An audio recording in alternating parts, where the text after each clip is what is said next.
बहुत पुरानी बात है। किसी नगर में हरीश नाम का एक नवयुवक रहता था। बेचारे के माँ बाप स्वर्ग सिधार चुके थे। गरीब होने के कारण उसके पास अपने खेत भी नहीं थे। औरों के खेतों में वह दिन रात छोटे मोटे काम करता और बदले में खाने के लिए आटा चावल ले आता। घर आकर वह अपना भोजन तैयार करता था और खा पीकर सो जाता। जीवन ऐसे ही संघर्षपूर्ण था। ऊपर से एक और मुसीबत उसके पीछे पड़ गई। एक दिन उसने अपने लिए 4 रोटियां बनाई। हाथ मुंह धोकर वापस आया, तब तक 3 ही बची थी। दूसरे दिन भी यही हुआ। तीसरे दिन उसने रोटियां बनाने के बाद उस स्थान पर नजर रखी। उसने देखा कि कुछ देर बाद वहां पर एक मोटा सा चूहा आता है और एक रोटी उठाकर वहां से जाने लगता है। हरीश ने सोचा कि वह चूहे को पकड़ लेगा। अगले दिन उसने चूहे को फौरन पकड़ लिया। तभी चूहा बोला, भैया, मेरी किस्मत का क्यों खा रहे हो? मेरी चपाती मुझे ले जाने दो। तुम्हें ले जाने दूं? मेरा पेट कैसे भरेगा? मैं पहले से ही अपने जीवन से परेशान हूं। ऊपर से अब पेट भर खाना भी ना मिले तो मैं क्या करूंगा? ना जाने मेरे जीवन में खुशहाली कब आएगी? हरीश बोला। इस पर चूहे ने कहा, तुम्हारे सारे सवालों का जवाब तुम्हें मतंग ऋषि दे सकते हैं। हरीश ने पूछा, कौन है वह? चूहे ने उत्तर दिया, वह एक पहुंचे हुए संत है।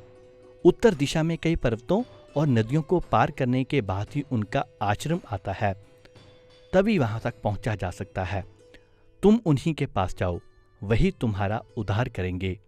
हरीश चूहे की बात मान गया और अगली सुबह ही खाने पीने की गठड़ी बांधकर आश्रम की ओर चल पड़ा। काफी दूर चलने के बाद उसे एक हवेली दिखाई दी। हरीश वहां गया और रात भर के लिए शरण मांगी। हवेली की मालकिन ने पूछा, बेटा, कहाँ जा रहे हो? हरीश ने कहा, मैं मतंग ऋषि के आश्रम में जा रहा हूँ। मालकिन, बहुत अच्छा। उनसे मेरे एक प्रश्न का उत्तर मांग कर लाना कि मेरी बेटी 20 साल की हो चुकी है। वह देखने में अत्यंत सुंदर है। उसके अंदर हर प्रकार के गुण भी है। बेचारी ने अभी तक एक भी शब्द नहीं बोला। पूछना वह कब बोलना शुरू करेगी? और ऐसा कहते कहते मालकिन रो पड़ी। हरीश ने कहा, आप परेशान ना हो, मैं आपका उत्तर जरूर लेकर आऊंगा। हरीश अगले दिन आगे चल पड़ा। रास्ता बहुत लंबा था। रास्ते में उसे बड़े बड़े बर्फीले पहाड़ मिले। उसे समझ नहीं आ रहा था कि कैसे पार करूं। समय बीत रहा था, तभी उसे एक तांत्रिक दिखाई दिया। वो वहां बैठकर तपस्या कर रहा था।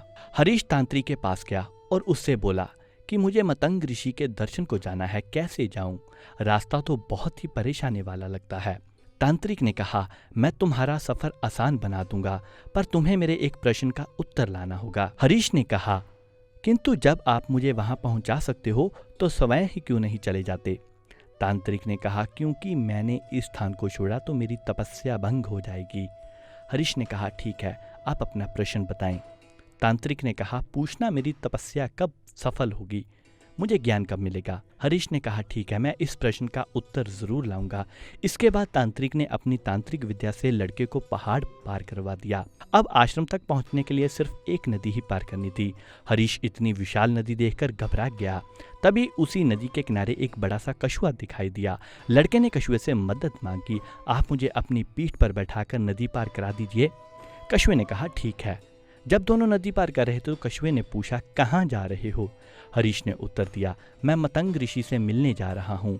कछुए ने कहा, यह तो बहुत अच्छी बात है, क्या तुम मेरा एक प्रश्न उनसे पूछ सकते हो? हरीश, जी, अब अपना प्रश्न बताएं। कछुआ, मैं एक असाधारण कछुआ हूँ जो समय आने पर ड्रैगन बन सकता है। 500 सालों से मैं इस नदी में हूँ और ड्रैगन बनने की कोशिश कर रहा हूँ। मैं ड्रैगन कब बनूंगा? बस यही पूछकर आ जाना। नदी पार करके कुछ दूर जाने पर मतंग ऋषि का आश्रम दिखाई देने लगा। आश्रम में प्रवेश करने पर शिष्यों ने हरीश का स्वागत किया।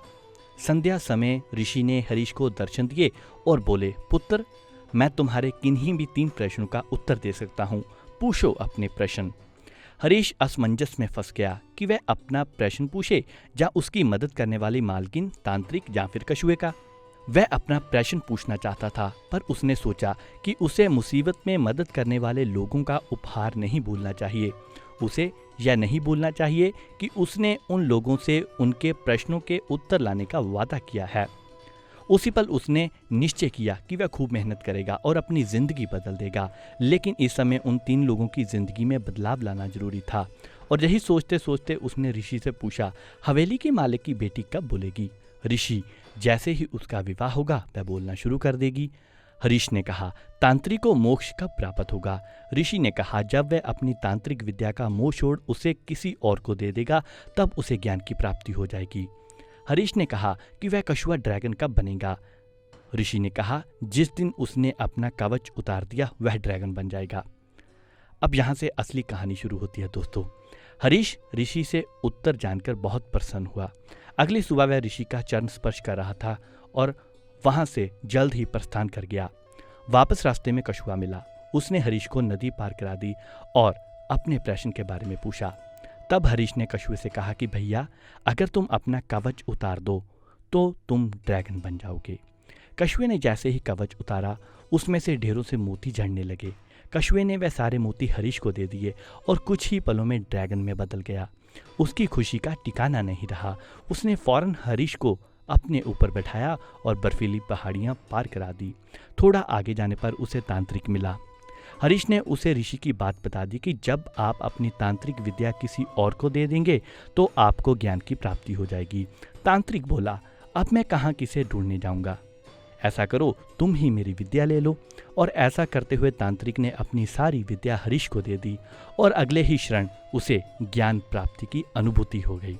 हरीश वहां से आगे बढ़ा और तांत्रिक से मिली विद्या के दम पर जल्द ही हवेली पहुंच गया। मालकिन ने उसे देखते ही पूछा, क्या कहा ऋषि मतंग ने मेरी बिटिया के बारे में? जिस दिन उसकी शादी हो जाएगी वह बोलने लगेगी, हरीश ने उत्तर दिया। मालकिन बोली, तो देर किस बात की? तुम इतनी बड़ी खुशखबरी लाए हो, भला तुमसे अच्छा लड़का उसके लिए कौन हो सकता है? दोनों की शादी करा दी गई और सचमुच लड़की बोलने लगी। हरीश अपनी पत्नी को लेकर गांव पहुंचा। उसने सबसे पहले उस चूहे को धन्यवाद किया और अपनी नई हवेली में उसके लिए भी रहने की एक जगह बनवा दी। दोस्तों, कवि जीवन से हार चुके हरीश के पास आज धन, दौलत, परिवार, ताकत सब कुछ था, सिर्फ इसलिए क्योंकि उसने अपने प्रश्न का त्याग किया था। उसने खुद से पहले दूसरों के बारे में सोचा था और यही जीवन में कामयाब होने का फार्मूला है। यह मत पूछिए कि औरों ने आपके लिए क्या किया, यह सोचिए कि आपने औरों के लिए क्या किया। जब आप इस सेवा भाव के साथ दुनिया की सेवा करेंगे और दूसरों के लिए अपनी इच्छा का त्याग करेंगे तो देखना दोस्तों, आपके जीवन में भी चमत्कार होगा और त्याग की ताकत से आपको जीवन की हर खुशियां सहज ही प्राप्त हो जाएगी।